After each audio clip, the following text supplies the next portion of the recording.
Welcome, everybody. This is Moments with Marcus. I'm Marcus. This is our moment, and today I have a very special treat. At least I think so. I have a new song that I got to produce for a good friend of mine, Doc Matter, um, and I just think it's a beautiful song. We were able to utilize a lot of like fun 90s sounds from a specific region and make something very experimental and fun in that it's a merging between hip hop, which is already very poetically based, and spoken word, which in and of itself is poetry. So it kind of takes hip hop in a more poetic direction, but less for the sake of partying and rhythm, and more for the sake of storytelling and setting the scene. And I think that's why it's important. I've had a lot of experience working with poets and very long form poetry. If you get a chance, check out Toho Superflow on YouTube and you'll see a lot more of what I'm talking about. But today, I really want to detail how we create an environment around an artist.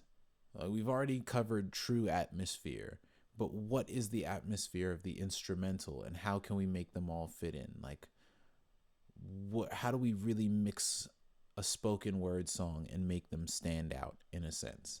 And what are my theories that go into it? And I'll cover those in a second. So we're going to be going through all of these over the next few minutes, and then I'll be able to get into another one. Over these next few days, I actually want to mix a few of these songs just so you can feel how they fit in different scenarios within this project. Okay, so let's get into what I'm trying to do when I'm working with a spoken word artist. The first thing I'm trying to do, I want to smooth out the tone so that anybody who's listening doesn't have to actively listen too hard to find out what you're saying, but you're not screaming at them and preaching at them over the head to the point where their ears become fatigued and want to tune you out, because it's going to be a very wordy performance and you have to know that going into it. Um, that being said, let's give it a few seconds to just hear the song and to see where we're at with this in general. I'm gonna look for you now. Caught from a vantage point, my own rate. I'm in my own pace. I'm trying to take this whole place over if they need to know it.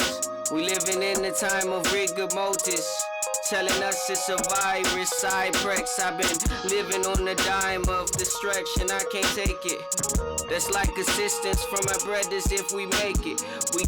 All right, so this is basically the idea of the song. Very smooth, very drawn out. It's got a very DJ Screw Texas kind of vibe.